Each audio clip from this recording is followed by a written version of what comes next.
పెట్టండి. జిందాబాద్ సిఐటియు, జిందాబాద్ సిఐటియు.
మార్చి 18వ తారీఖు నాడు ఢిల్లీలో మొత్తం కేంద్ర కార్మిక సంఘాలు, స్వతంత్ర ఫెడరేషన్లు అన్ని కలిపి సమావేశం ఏర్పాటు చేయడం జరిగింది.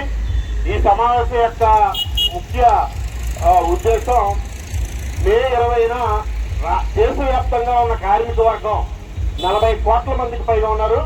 వీళ్ళంతా కూడా సమ్మె చేయాలని చెప్పి నిర్ణయించడం జరిగింది.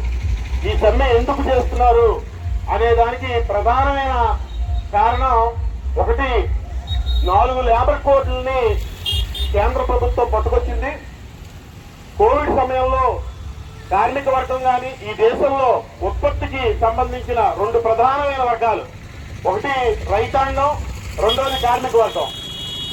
ప్రపంచంలో దేశంలో ఎవరో ఇళ్లలోంచి బయటికి రాని సమయంలో పార్లమెంట్ లో కనీసం రైతుల గురించి, వాళ్ళ మంచి గురించి చట్టాలు చేస్తున్నామని 3 నెలల చట్టాలు కూడా కార్మిక వర్గం పోరాడి సాధించుకున్నది. ఈ పోరాడి సాధించుకున్న కార్మిక చట్టాలన్నింటినీ కూడా 4 లేబర్ కోడ్లలో తెచ్చి కార్మిక వర్గం గొంతు కోసే ప్రయత్నం, బానిసత్వంలోకి కార్మికత్వం తీసుకెళ్లే ప్రయత్నం మోడీ ప్రభుత్వం చేస్తుంది. కార్మిక సంఘం పెట్టుకునే హక్కు గాని, బేరసారాలు ఆడే హక్కు గాని, 10 గంటలు కానీ, నిర్దిష్ట పని విధానం గాని, కనీసం గేట్ మీటింగ్ పెట్టుకోవడం, కరపత్రాలు పెంచడం, సమ్మెలోకి వెళ్లడం, ఇలాంటి హక్కులన్నింటినీ కాలవేసే 4 కోడ్లకు వ్యతిరేకంగా దేశవ్యాప్తంగా జరుగుతున్న సమ్మెలో ఆశా వర్కర్లు, అంగన్వాడీలు, స్టీమ్ వర్కర్లే కాదు, మనకి వీళ్ళకి సంఘటితంగా లేని అనేక మంది కార్మిక వర్గం ఉన్నారు. వీళ్ళంతా కూడా సమ్మె బొబ్బుల్లో ప్రారంభమైంది. బొబ్బులి, రామభద్రపురం, బాడంగి, తెరల మీదుగా రాజాము, రేయిడ్ ఆంధ్రవలస, సంతకవిటి, చిప్పుపల్లి, గరివిడి, గొర్రెల, నెల్లిమర్ల, పోసుపట్రాగ, భోగాపురం, అదేవిధంగా కొత్త వలస, ఎలకోట ఈ రోజుకి ఇక్కడ చేరుకుంది. ఎప్పుడు 4 రోజులు అవుతుంది యాత్ర ప్రారంభమయ్యి. రేపు సాయంత్రం 5 గంటలు విజయనగరంలో ముగుస్తుంది. ఈ యాత్ర సందర్భంగా కానీ, ఈ మీటింగ్ సందర్భంగా మనం చూసినప్పుడు మే 20వ తేదీన దేశవ్యాప్తంగా అన్ని కార్మిక సంఘాల ఆధ్వర్యంలో కేంద్ర ప్రభుత్వ విధానానికి వ్యతిరేకంగా సమ్మె చేస్తున్నాం. అంటే పనిని బంద్ చేస్తున్నాం. ఈ పని బంద్లో టీం వర్కర్స్ ఉన్నారు, యూనియన్ అంబాసిడర్లు ఉన్నారు, పంచాయతీ కార్మికులు ఉన్నారు, అదేవిధంగా ఎవరైతే ఉద్యోగులు ఉన్నారో అందరూ ఉద్యోగులు ఈ కార్యక్రమంలో పాల్గొంటున్నాం. ఎందుకు సమ్మె చేయాలి అంటే, ఈరోజు కార్మికులకి ఉపయోగపడే ఏవైతే చట్టాలు ఉన్నాయో ఆ చట్టాలని రద్దు చేయడం కోసం కేంద్ర ప్రభుత్వం ప్రయత్నిస్తుంది. మంచి చేస్తామని 4 లేబర్ కోడ్లని పట్టుకొచ్చారు. ఈ 2 కూడా అక్కడ రైతాంగాన్ని ఆ చట్టాలు చేసినప్పుడు వాళ్ళని ఇన్వాల్వ్ చేయలేదు. కార్మిక వర్గాన్ని కూడా వారు గొంతు కోసే లేబర్ కోడ్లను పట్టుకొస్తున్నారు. వాళ్ళు మంచి చేస్తామని చెప్పినప్పుడు వాళ్ళకు కూడా ఇన్వాల్వ్ చేయలేదు.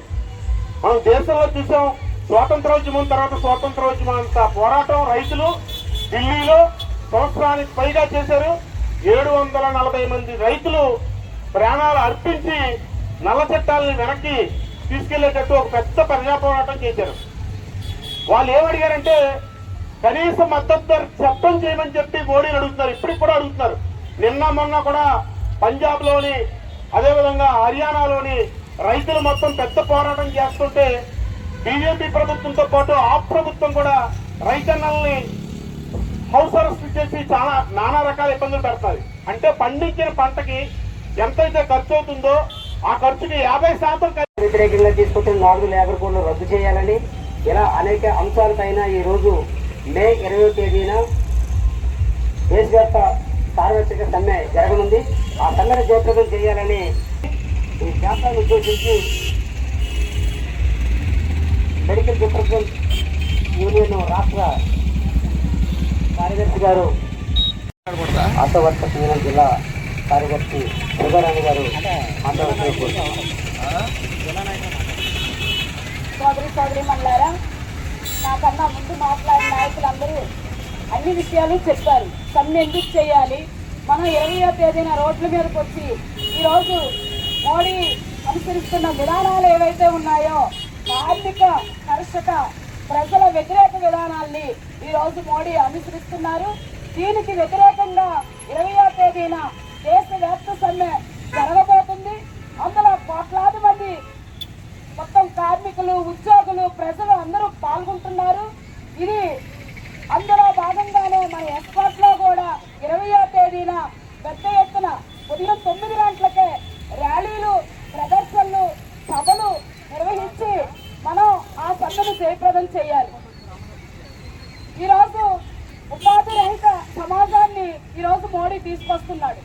ఉపాధి లేదు, మన పిల్లలందరూ పెద్ద పెద్ద చదువులు చదువుకొని ఈరోజు ఉద్యోగాలు లేక రోడ్ల మీద తిరిగే పరిస్థితి. ఒకవేళ ఉద్యోగం వచ్చినా 10,000, 20,000 ప్రైవేట్ కంపెనీల్లో ప్రైవేటు జాబులు చేసుకునే పరిస్థితి. అసలు ఉపాధి ఎందుకు ఇవ్వరు?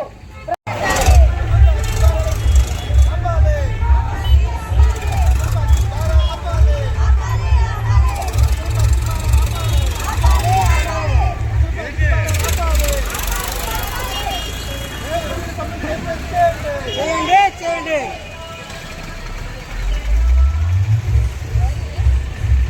ఇప్పటి వరకు 4 లక్షల మంది రైతులు భారతదేశంలో ఆత్మహత్య చేసుకున్నారు. ఆత్మహత్య ఎప్పుడు చేసుకుంటారు? ఏమి దిక్కుతోచిన పరిస్థితుల్లో చేసుకుంటారు. 100 రూపాయలకి పండించిన పంటకి, విత్తనాలకి, ఎరువులకి మొత్తం అంతటికి 100 రూపాయలు ఖర్చు అయితే దానికి ఒక 50 రూపాయలు కలిపి 160 రూపాయలు పండించిన పంట గిట్టుబాటు ధర కావాలని చెప్పి స్వామినాథన్ కమిషన్ 2004లో చెప్తే దాన్ని ఇప్పటి వరకు ఇంప్లిమెంట్ చేయకుండా రైతులు 4 లక్షల మంది రైతులు ఆత్మహత్యలు చేసుకుంటే ఈ రోజు కూడా చట్టసభల్లో, అది శాసనసభలో గాని పార్లమెంట్ లో గాని రైతుల గురించి ఒక గంట కూడా చర్చించకుండా ఈ ప్రభుత్వాలు నాటకాలు ఆడుతున్నాయి.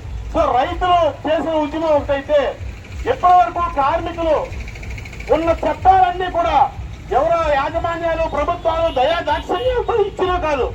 కనీస వేతనాలు చట్టం, వేతనాలు చెల్లింపు చట్టం, సమాన వేతనాలు చట్టం, బోనస్ చట్టం,